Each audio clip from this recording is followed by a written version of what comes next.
De l'info, C'est Atlantique Radio. Les décodeurs jusqu'à 9h30 dans la matinale de l'Atlantique. Je suis très content d'accueillir dans ce studio Jawed Kardoudi, président de l'IMRI, l'Institut marocain des relations internationales. Monsieur Kardoudi, bonjour. Bonjour, cher ami, monsieur Franck. Et Hafid Boutaleb, analyste géopolitique. Comment ça va, mon petit gars? Bonjour Franck. Bonjour monsieur le président de l'IMRI, monsieur Jawed Kardoudi. J'ai pas dit mon petit gars à Jawed Kardoudi, je ne me permettrai pas, c'est pas possible. Non, Alors le spécial international, aujourd'hui, je suis très content parce qu'il y a beaucoup de sujets. Et ce qui est intéressant, c'est qu'on va parler de cette conférence sur la sécurité de Munich tout à l'heure. Il s'est passé tellement de trucs off et in que c'est bien de démêler tout ça. Mais en tout cas, on a l'impression que l'ordre mondial est en train de bouger, alors un tout petit peu ou beaucoup. Ça, c'est vous qui nous direz ça tout à l'heure. Hafid, j'aimerais qu'on commence par ce qui se passe, ce qui s'est passé à Washington, ce qui continue à se passer à Washington, avec un durcissement contre le Polisario et une pression sur l'Algérie. Et puis j'aurais une question aussi à vous poser, c'est quelle place pour la MINURSO dans ce nouveau dispositif? Alors qu'est-ce qui s'est passé? Le soutien officiel d'un parlementaire républicain à une proposition de loi visant à classer le Polisario comme organisation terroriste étrangère a été relayé par les médias, aux côtés de la nomination d'un chargé d'affaires jugé hostile par Alger à la tête de la mission américaine à Alger. Ces mouvements s'inscrivent dans une dynamique plus large de durcissement de certaines voix au Congrès américain contre le mouvement séparatiste, appuyé par des figures influentes, et une série d'auditions au Sénat qui évoquent notamment une implication présumée du Polisario dans des réseaux sécuritaires régionaux. On le disait dans cette émission, je crois la semaine dernière. Alors ça veut dire que la pression américaine pèse sur la position algérienne et pèse évidemment sur le Polisario. Ben oui, alors il y a eu le sénateur Joe Wilson, il y a eu le sénateur Ted Cruz et il y a eu la sénatrice Jeanne Shaheen. Il se trouve qu'ils ne sont pas tous les trois dans le Parti républicain. Les trois sénateurs que j'ai mentionnés ont pris position officiellement lors de sessions au Congrès américain pour dire que le Polisario est une organisation qui contribue à l'instabilité dans la région du Sahel et qui donc devrait être classifiée comme organisation terroriste avec des écoutes, des auditions, on va dire, de représentants du département d'État pour comprendre la position sur des années du département d'État vis-à-vis de cette milice au Sahara. Et il se trouve aussi que si Ted Cruz et Joe Wilson sont républicains, Jeanne Shaheen, elle est démocrate. Donc on a là des positionnements qui sont bipartisans. Et Ted Cruz, en plus, il est considéré comme l'idéologue du Parti républicain. C'est vraiment le cœur idéologique de ce parti, la perspective de l'Amérique chrétienne, du droit de commercer avec le reste du monde, tout en étant dans une perspective isolationniste, diplomatiquement parlant. Donc, c'est vraiment l'Amérique telle que, on va dire, trumpienne, telle que fantasmée par les MAGA des années 50. Vous savez, la belle Amérique des années 50 triomphante. Et lui, effectivement, c'est un soutien de taille, puisqu'il était face à Donald Trump en 2016. Il a obtenu 8 millions de voix en 2016 au Parti républicain de Ted Cruz. 8 millions de voix face à Donald Trump qui en avait obtenu 15 millions.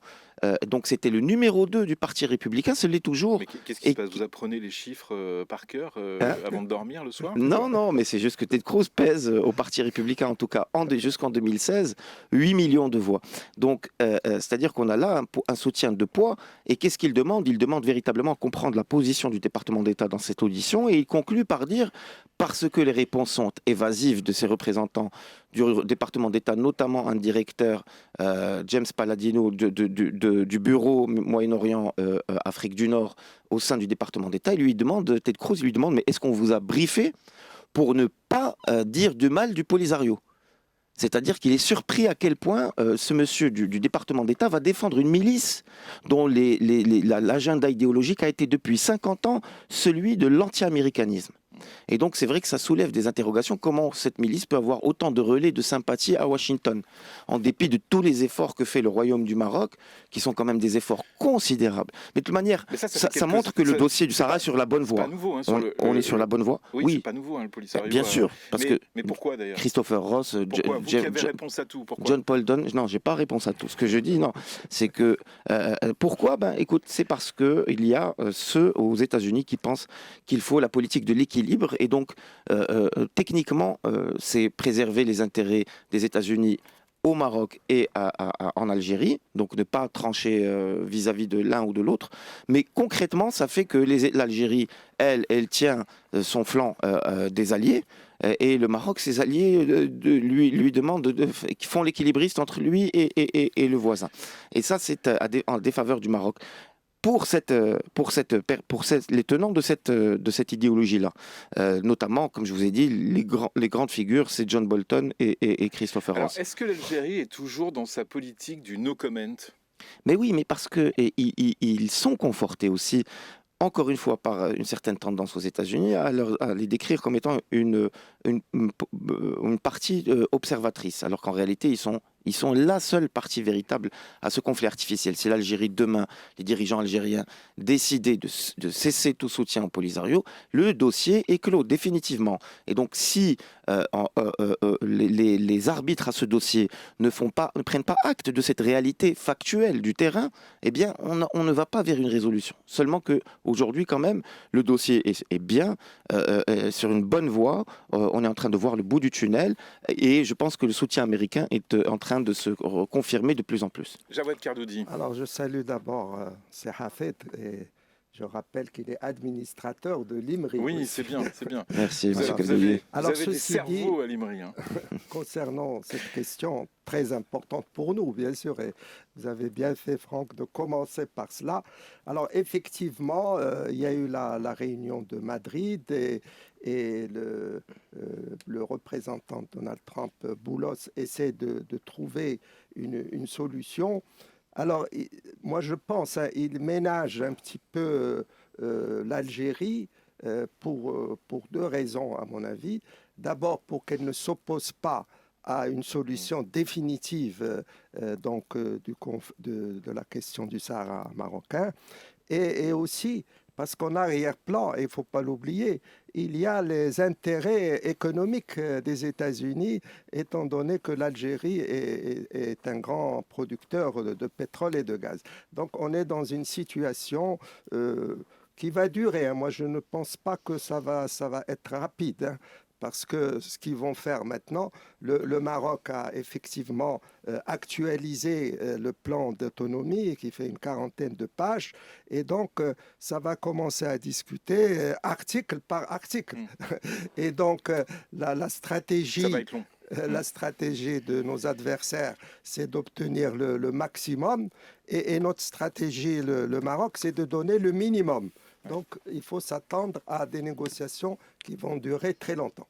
Alors, à ce titre, ce qui était... Après, j'ai une dernière question. Bon. D'accord, mais ce qui a été négocié, bon, pour l'État, en fait, pour le moment, ce qui filtre un peu, l'État garderait les prérogatives de défense, de sécurité, effectivement, politique étrangère, diplomatie, monnaie et politique monétaire, les symboles de souveraineté, bien évidemment, incluant la nationalité.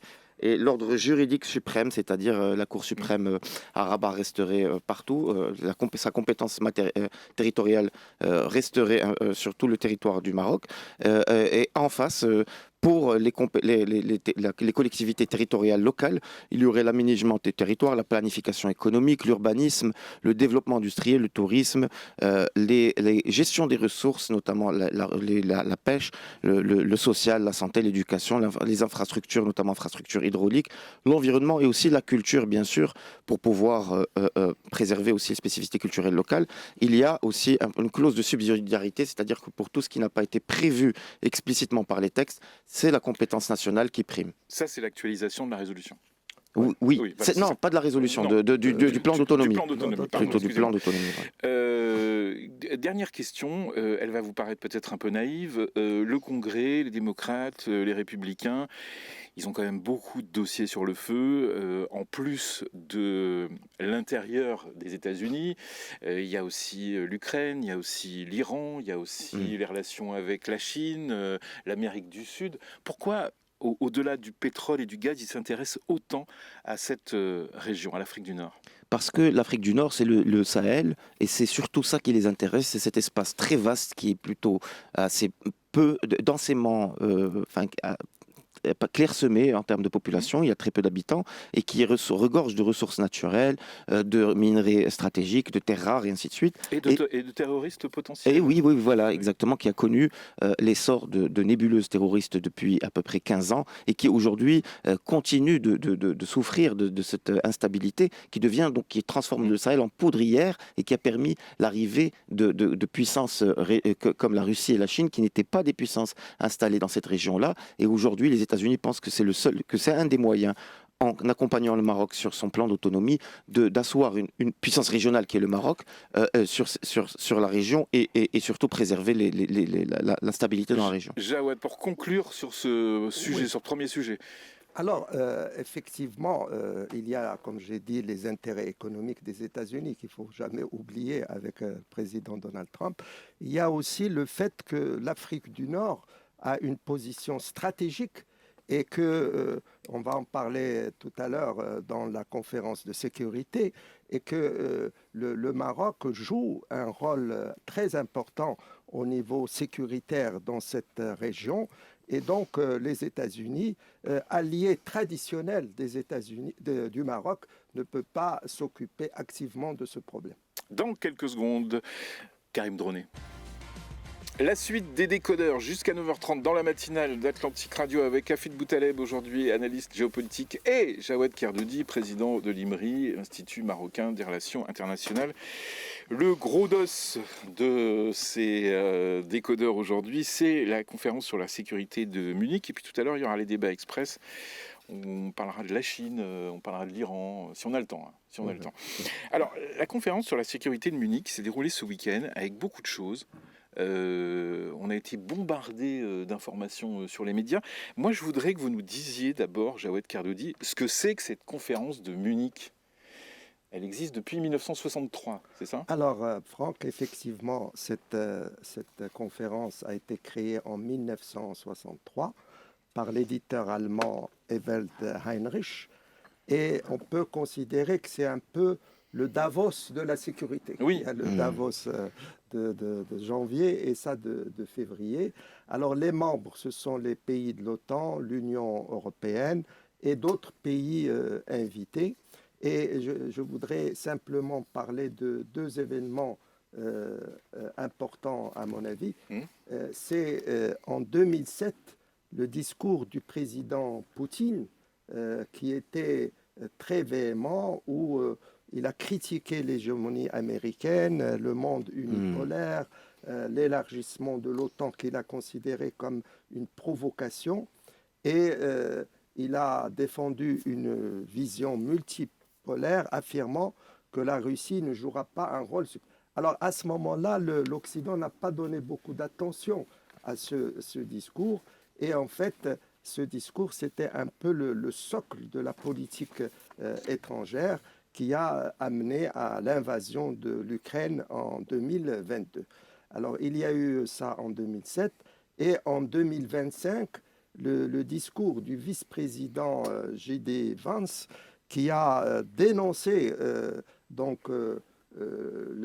fait que l'Europe n'était pas démocratique, avec des censures, de la répression donc de la dissidence, l'exclusion des voix populistes, et ce qui avait un peu stupéfait les Européens, parce que quand même, en Europe, on peut critiquer beaucoup, mais il y a quand même une certaine liberté d'expression. Et troisièmement, donc, cette nouvelle édition du 13 au 15 février 2026, donc là, c'est plus Vance qui est venu, c'est Marco Rubio, le secrétaire d'État, qui, lui, a dit qu'il faudrait qu'on ait un nouveau siècle occidental avec une revitalisation du partenariat transatlantique. Donc, il veut un peu se rattraper par rapport au vice-président, mais quand même, il a aussi insisté sur la priorité des intérêts nationaux américains et il a continué donc sa visite en Europe en allant en Slovaquie et en Hongrie, qui sont les pays, disons, les plus, pas alliés, mais enfin qui ont de bonnes relations avec les États-Unis. Avec Moscou plutôt.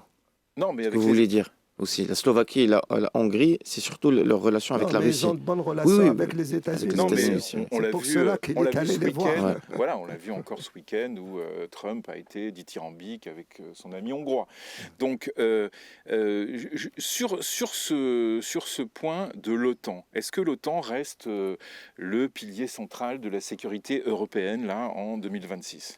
Alors, il y a eu, il faut dire, une brèche dans l'OTAN par Donald Trump qui avait menacé de ne pas utiliser le fameux article 5. Alors, je rappelle aux auditeurs que l'article 5 de l'OTAN veut dire que si un membre de l'OTAN est attaqué, tous les autres membres viendraient à son secours au niveau s'il n'y a jamais un conflit armé. Or, ça a créé le doute vis-à-vis des Européens, et ce qui fait que maintenant, ils n'ont plus, si vous voulez, n'ont plus confiance dans les États-Unis. Et c'est pour cela qu'ils veulent assurer leur propre défense. Maintenant, il y a tout des budgets qui vont atteindre même 5% du PIB pour assurer leur propre défense et ne pas dépendre uniquement des États-Unis. Mais est-ce que l'Europe peut réellement bâtir une autonomie stratégique sans les États-Unis ? C'est difficile parce que l'Europe n'est pas un État, enfin l'Union européenne n'est pas un État fédéral. Ce sont 27 pays, et vous venez de le dire, et moi aussi je l'ai dit, sont divisés. Par exemple, la Hongrie et la Slovaquie sont plutôt proches des États-Unis. Et donc c'est très difficile, mais sinon, et là je l'avais écrit dans une chronique, si l'Europe n'arrive pas vraiment à s'unifier, eh bien, elle sera marginalisée parce qu'à côté des États-Unis et de la Chine, si l'Europe veut être un peu au troisième rang des grandes puissances, il faut absolument qu'elle puisse s'unifier et avoir une défense commune.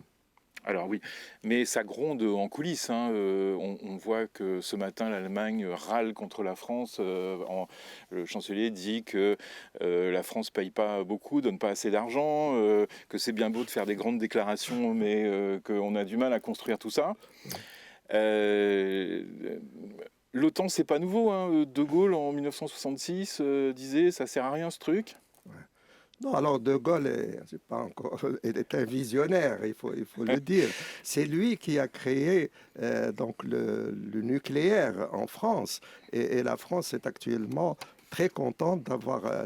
c'est le seul pays maintenant de l'Union européenne qui a la force nucléaire. L'Angleterre aussi, mais l'Angleterre ne fait plus partie, le Royaume-Uni, pardon, ne fait plus partie donc de l'Union. Et donc, puisque très rapidement, maintenant, la France a proposé que le nucléaire français pourrait être étendu à l'ensemble de l'Europe, mais à condition que seule la France peut avoir accès au fameux bouton pour provoquer la bombe. Alors, puisqu'on parlait de Gaulle rapidement, là, c'était plutôt anecdotique d'ailleurs, est-ce que l'ordre international qui vient de la Seconde Guerre mondiale est réellement en train de s'effondrer, carrément?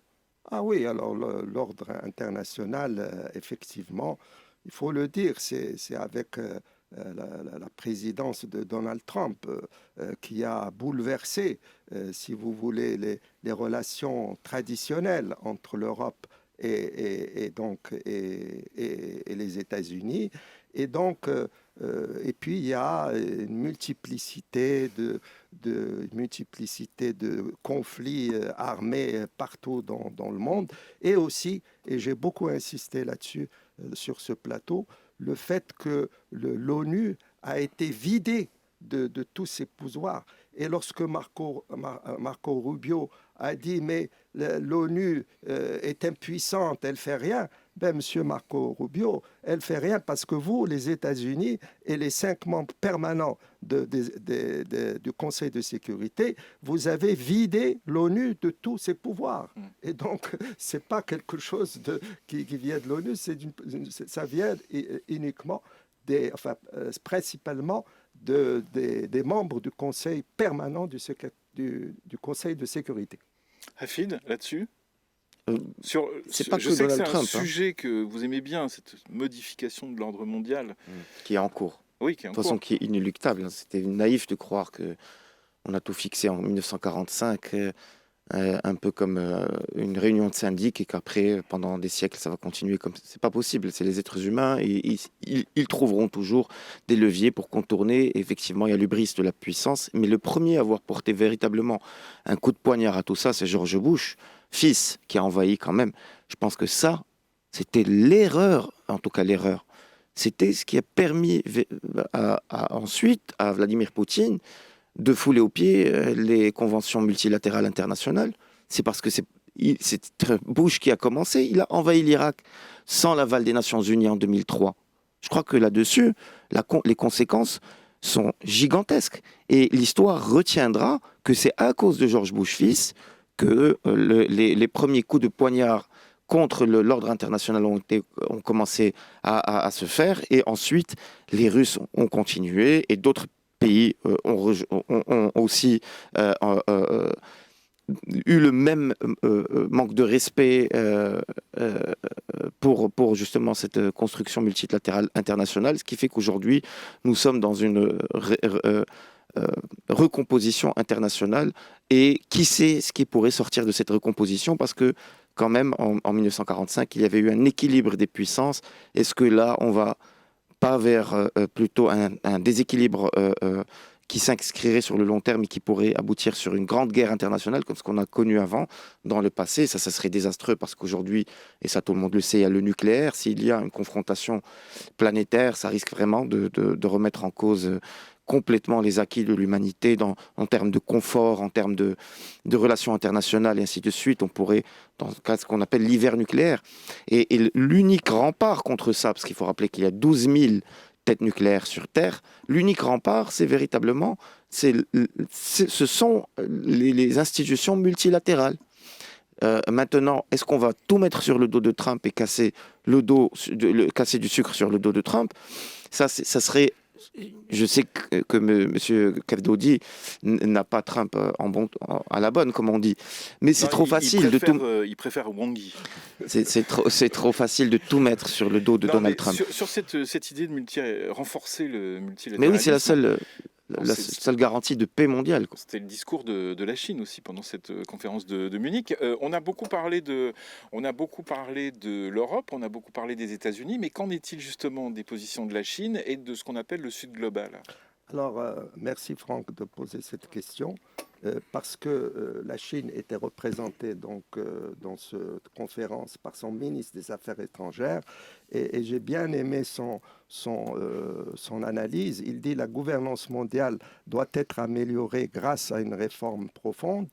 La loi de la jungle et de l'unitarisme sévit actuellement, et il fait référence au président Xi Jinping qui souhaite pratiquer l'égalité de souveraineté, de respecter l'état de droit international, de protéger le multilatéralisme. Et donc la Chine, moi je pense que il peut y avoir, si vous voulez, moi ce que je dis toujours, il ne faut pas se croiser les bras et être fataliste devant cette situation. Il faut agir. Il y a la Chine qui est pour le multilatéralisme, pour le respect de la souveraineté des États, et ça c'est très important. Et puis, il y a le sud global. Bien sûr, on va me dire que c'est utopique, mais si la Chine le sud global se réunissent, ils peuvent peut-être changer les choses et revenir à une situation où l'ONU reprendrait son rôle. Parce que l'ONU a été créée au départ. Pourquoi? C'était après la Seconde Guerre mondiale de dire, où il y a eu des millions de morts, de dire c'est fini, il ne faut plus qu'il y ait de guerre mondiale. Et ils ont créé l'ONU et malheureusement, ils l'ont créée avec des pouvoirs exorbitants pour les 5 pays membres permanents. Donc ce qu'il faudrait maintenant, c'est une réforme de l'ONU pour que parce que l'on peut, je l'ai dit déjà une fois, le monde ne peut pas vivre sans règles. Il faut des règles.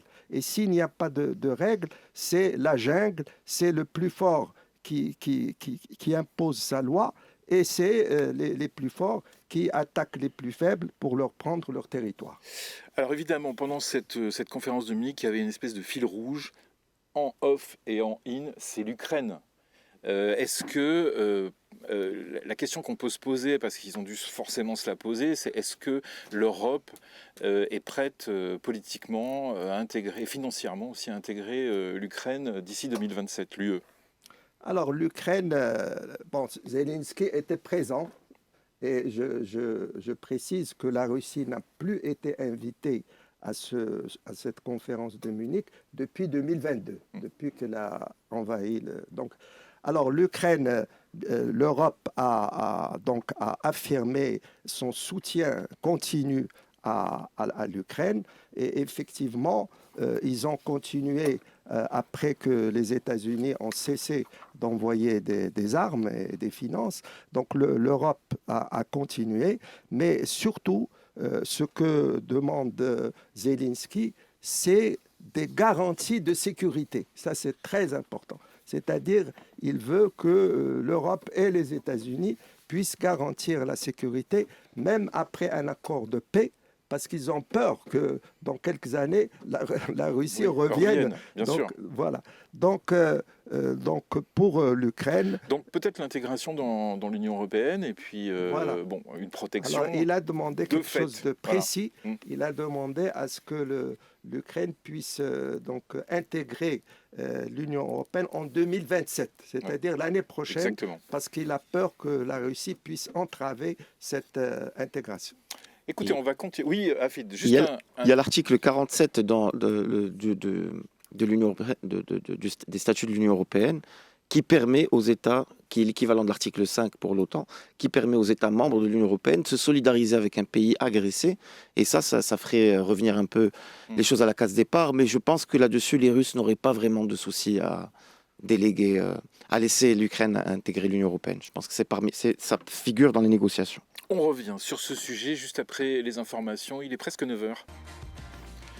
Les décodeurs jusqu'à 9h30 avec Hafid Boutaleb, analyste géopolitique, et Jawed Kardoudi, président de l'IMRI, l'Institut marocain des relations internationales. On continue à parler de cette conférence sur la sécurité de Munich. On a eu quand même une faible place accordée aux crises du Sud global, justement, ce qui se passe au Moyen-Orient, ce qui se passe au Soudan. Pourquoi ? Parce qu'à l'origine, c'était européen, c'est-à-dire l'OTAN, l'Union européenne, etc. Et effectivement, ça s'est élargi à l'Europe de l'Est après la chute de l'URSS. Malheureusement, effectivement, on n'a pas parlé des grands conflits du Sud global, le Soudan, Gaza. Et donc, ce qu'il faudrait, et je l'espère pour les années prochaines, c'est qu'on puisse aussi mettre à l'ordre du jour les conflits armés dans tout le monde entier, parce que le titre, c'est Conférence de Munich sur la sécurité. On ne dit pas sur la sécurité en Europe, c'est sur la sécurité dans le monde. Bien sûr. Et donc, j'espère, c'est une suggestion que je fais aux organisateurs, à ce que ça puisse également comprendre tous les conflits armés et qu'ils puissent aussi inviter à part les leaders européens, aussi des leaders du tiers-monde, enfin pardon, du Sud global, il ne faut plus dire le tiers-monde, du Sud global, puisqu'ils Ça puissent... claque comme titre, c'est mieux que le tiers-monde quand même. Oui. Le tiers-monde, c'est une connotation éthiopienne des années... Oui, C'est ça. pour cela que je retire ce mot de tiers-monde, de site global, parce que, vous savez, la sécurité, c'est global. Il faut qu'il y ait... D'autant qu'on on l'a vu pendant cette conférence de Munich, il y a cette notion de sécurité, elle évolue avec la cybersécurité, avec l'intelligence artificielle. Donc cette notion de sécurité, c'est mondialisé encore plus, quoi, Afid. Bien évidemment, mais ça fait quand même, depuis notamment le 11 septembre, les tentatives de définir la notion de terrorisme, les connexions entre les différentes agences de renseignement, officines de renseignement, pour justement faire face à une nébuleuse, à un danger commun qui était informe et qui était disséminé dans plusieurs pays. Et depuis, la sécurité est devenue de plus en plus un point fort, puisque les nébuleuses terroristes elles aussi ont développé un agenda international. Elles aussi, elles ont interprété l'actualité internationale. Elles aussi, elles ont apporté leur réponse aux problématiques du monde par l'accroissement de la terreur, par des attentats, par évidemment, c'est pour cette raison qu'elles sont des organisations terroristes. Et cela, on a clairement vu que la géopolitique est aussi liée à la sécurité. Lorsque l'on a eu le printemps arabe, il y a eu la chute du régime de Kadhafi. D'ailleurs, aujourd'hui, le 17 février, c'est les 15 ans du déclenchement du soulèvement à Benghazi, qui était les soubresauts de cette révolution libyenne. Mais quand le régime de Kadhafi s'est écroulé, eh bien, on a vu à quel point ça a profité aux terroristes, puisque le démantèlement de l'État a profité aux organisations para-étatiques ou proto-étatiques qu'il y a au Sahel. Pareil pour l'affaiblissement sur 14 ans de la Syrie, qui a impacté la révolution en Syrie. Une des conséquences, c'est les attentats du 13 novembre en France. C'était directement lié. Donc effectivement, je suis d'accord avec M. Kerdodi lorsqu'il rappelle l'importance d'inviter des dirigeants de ce Sud global, parce que la réalité géopolitique, elle s'impacte. Et en général, lorsqu'il y a un impact sur la sécurité, ce sont les pays de ce qu'on appelle du Nord qui vont payer les frais. Et donc là-dessus, clairement, rester entre occidentaux. À qui profite le crime, si crime il y a? Clairement aux Américains, parce qu'ils veulent renforcer leurs troupes. Là, d'un coup, vous vous souvenez, il y a quelques semaines, on disait que l'Europe est devenue une proie pour les États-Unis. C'est toujours le cas, ça ne changera pas sur fond de velléité à annexer le Groenland. Et là-dessus, on a l'impression que les Américains ont besoin d'une petite pause dans cette velléité impérialiste ciblant expressément l'Europe. Ils ont besoin de renforcer un peu les troupes autour d'eux-mêmes, de resserrer les rangs, comme on dit, pour peut-être mieux contrecarrer la réaction chinoise et américaine, et je veux dire, et russe. Mais ensuite, je suis très, très certain, les Américains utilisent l'Occident quand ça les arrange. Quand ça les arrange plus, ils deviennent américains avant tout, isolationnistes. Donc, chacun ses intérêts. Pour conclure sur ce sujet, Jawed Kerdodi. Je voudrais aussi, si vous le permettez, pour nos auditeurs, dire que le Maroc est un partenaire stratégique de l'OTAN. Et donc, le Maroc est très actif pour la lutte contre le terrorisme, pour la sécurité maritime, la gestion des crises, la formation militaire, les exercices conjoints.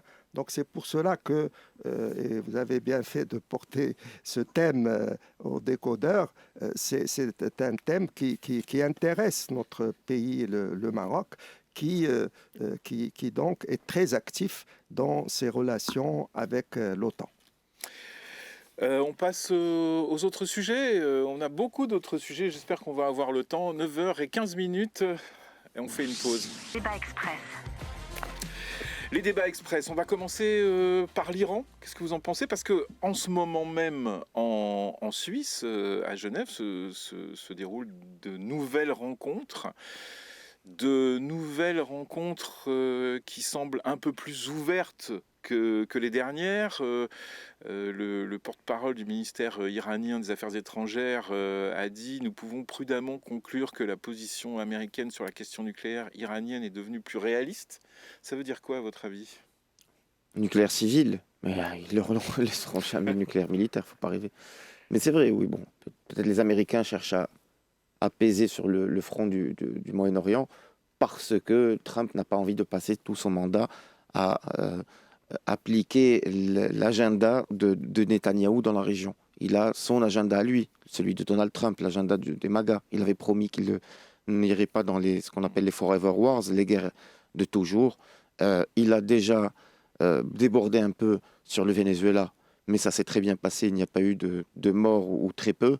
En tout cas, ce n'est pas une guerre comme ce qu'on a connu en Irak en 2003. Et là, il y a quelques frappes. Il a déjà frappé en Iran l'an dernier. Il y a peut-être quelques frappes qui arrivent. Mais on voit très, très clairement un Donald Trump qui n'est pas belliqueux vis-à-vis de l'Iran. Là, ça se voit très bien. Il cherche un terrain d'entente. Et surtout à sortir la tête haute après ce massacre commis par les gardiens de la Révolution contre des Ce qui est dingue, c'est que cette nuit, il a déclaré, cette nuit, il a fait une déclaration. On aime ou on n'aime pas Trump, mais il faut lui reconnaître quand même une méthode qui est assez incroyable avec les médias. C'est que le contenu de son message, c'était « Ils veulent conclure un accord ». Voilà, ils veulent conclure un accord. Donc on va y aller pour conclure cet accord. C'est quand même fou, ça. Absolument. Alors, effectivement, ce que voudrait Donald Trump, attention que je ne suis pas d'accord sur quelques points, mais j'ai beaucoup d'estime pour cet homme-là.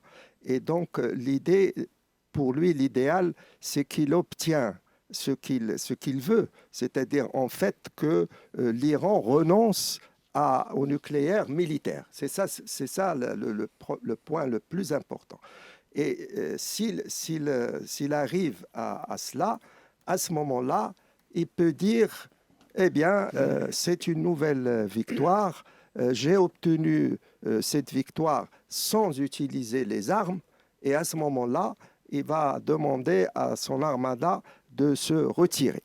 Alors maintenant, le point d'achoppement, est-ce que l'Iran va vraiment céder sur le nucléaire? Ça, c'est ces discussions qui vont le savoir.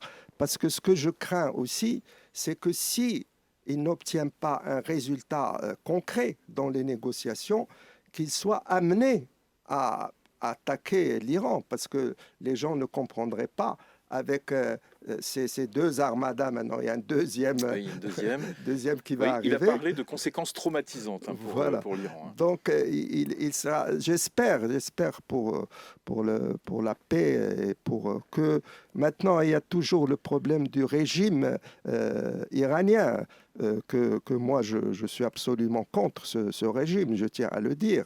Et donc, comment, si vous voulez, si par exemple il fait juste un accord et que l'armada repart, le régime va rester. Donc c'est vraiment un problème délicat pour savoir est-ce qu'il va pouvoir changer le régime ou pas. Et là, c'est pas comme le Venezuela. C'est un pays 5 fois la France, avec quand même une armée assez forte. Donc, c'est vraiment, on va voir dans les quelques semaines à venir ce qui va se passer. Non, juste pour réagir, c'est un régime qui a quand même massacré 30 000 personnes. Oui, c'est les résultats. Aujourd'hui, vraiment, les ONG, même les observateurs internationaux, ça continue. C'est vraiment à peu près 192 morts, 200 morts, d'après certains médias. C'est fou. Hein. En tout cas, c'est beaucoup. C'est une déboucherie non-stop. En fait, arriver à ce niveau d'impunité dans le massacre, les Iraniens ne peuvent pas renverser ce régime. Je veux dire, à un moment donné, ce régime est capable de massacrer 500 000 personnes, peut-être même des millions. Donc pour survivre, et en plus on voit qu'aujourd'hui ils sont en train de mener des campagnes d'arrestation massive de qui? De l'aile modérée du régime. Oui. C'est-à-dire des mollahs, ce sont des mollahs, mais des mollahs modérés. C'est quoi un mollah modéré? C'est juste ils veulent donner un horizon à la population iranienne et laisser une marge de manœuvre pour toutes les tendances de la population iranienne. Aujourd'hui, c'est un niet total du guide suprême et de sa clique pas question de laisser la moindre faille.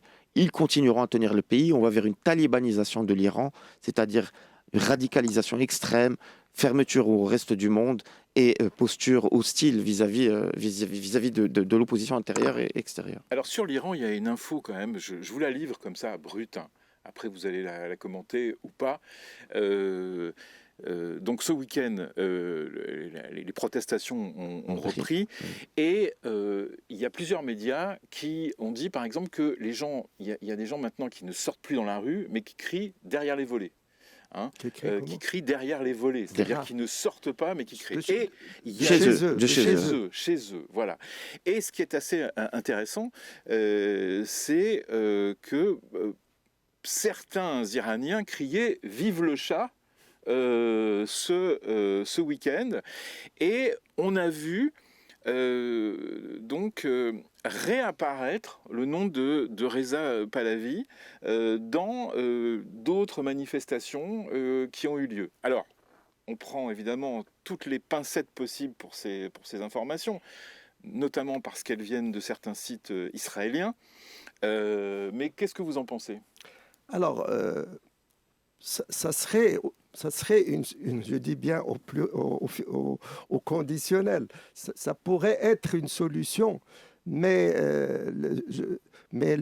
effectivement, ça serait une solution, c'est-à-dire qu'il puisse revenir.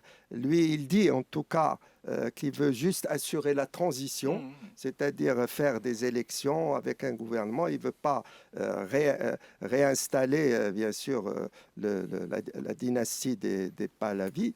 Mais je pense que, à mon avis, peut-être avec un autre avis, je pense que son soutien à l'intérieur de l'Iran, parce qu'il y a l'opposition intérieure et il y a l'opposition extérieure.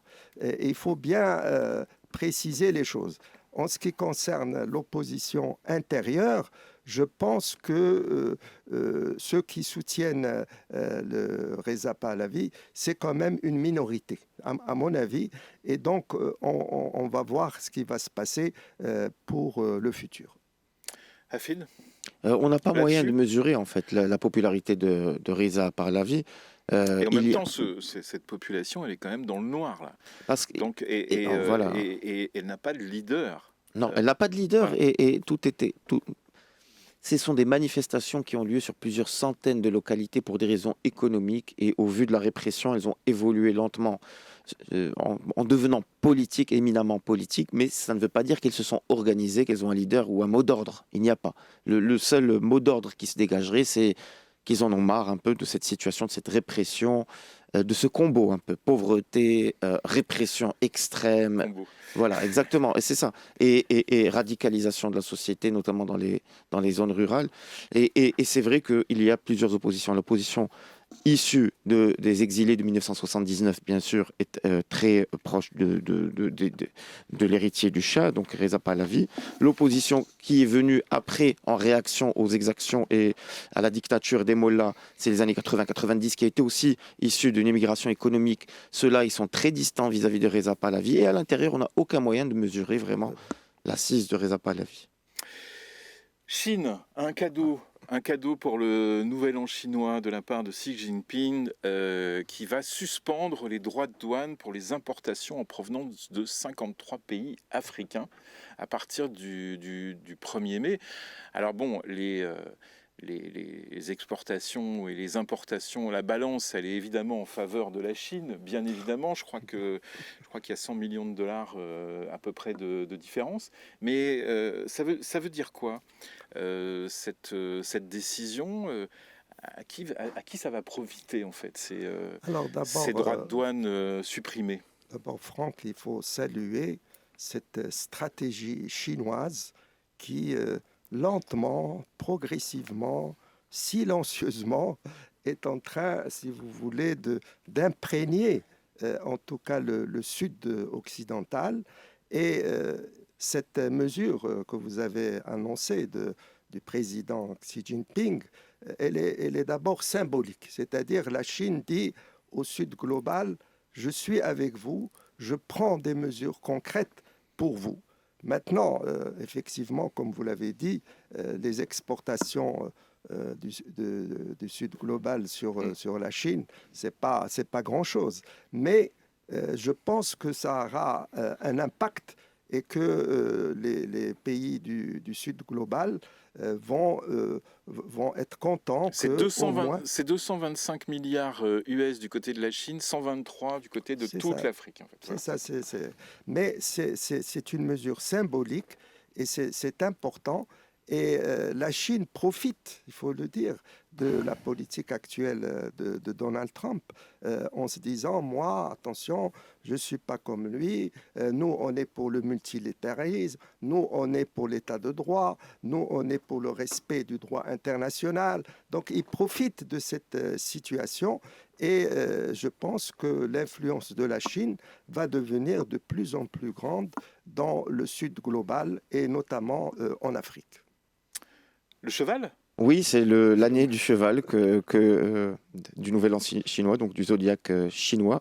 C'est le cheval de feu qui est, dit-on, tristement célèbre parce que tous les 60 ans, on remarque que ça s'accompagne d'une baisse de la natalité chez les filles en Chine et au Japon. Pourquoi ? Parce qu'il y a une croyance populaire dans ces pays-là que les femmes nées cheval de feu soient destinées à détruire leur mari. Donc voilà, pour finir un peu en légèreté, bien sûr c'est une croyance qui n'est soutenue par aucune donnée scientifique, mais elle s'accompagne véritablement d'un impact démographique, puisque malheureusement, bon, j'imagine c'est aussi très triste, et comme constat qu'il y ait toujours ces croyances un peu partout dans le monde qui ciblent les femmes. Oui, est-ce que je peux terminer par une note sur l'affaire Epstein que j'avais prévu de vous donner. Mark Epstein, le frère de Jeffrey Epstein, a déclaré chez nos confrères de BFM TV, ce qu'il avait déclaré d'ailleurs sur NBC aux États-Unis en juillet dernier, que à son avis, son frère a été assassiné. Et il raconte, lors de l'élection de 2016 entre Hillary et Trump, Jeffrey a dit, et je le cite, « Si je disais ce que je sais sur les deux candidats, il faudrait annuler l'élection ». Et lui dit, j'accuse le ministère de la Justice d'avoir dissimulé le meurtre de Jeffrey. Voilà, c'est encore une couche à rajouter dans l'affaire Epstein. Non, moi, ce que je voudrais dire pour cette affaire Epstein, c'est malheureusement le fait que les élites qui, au lieu de donner l'exemple, parce que quand on est en haut, il faut donner l'exemple pour le bas. Et donc, c'est vraiment dommageable, je ne veux pas citer de nom, mais que des grandes personnalités aient succombé, j'utilise ce terme, aient succombé à ces appels de ce criminel. Pour moi, c'est un criminel, parce que les petites filles et les garçons et tout ça, c'est horrible. Et donc, c'est déplorable. Et j'espère que cette situation va faire en sorte, et j'en suis sûr, que les élites de tous les pays vont faire attention parce que la loi s'applique à tout le monde. Et donc, s'ils continuent, ils subiront les rigueurs de la loi. Moralisation. Voilà. Et à ce propos, le nouveau président de l'Institut du monde arabe sera connu aujourd'hui. Je ne sais pas pourquoi je dis ça. Merci Hafid Boutaleb. Avec plaisir. Merci Jawed Kardoudi, c'était un plaisir. Émission tonique aujourd'hui. Très vite sur Atlantique, dans la matinale, Karim Droné. Atlantique Radio. La matinale jusqu'à 10h.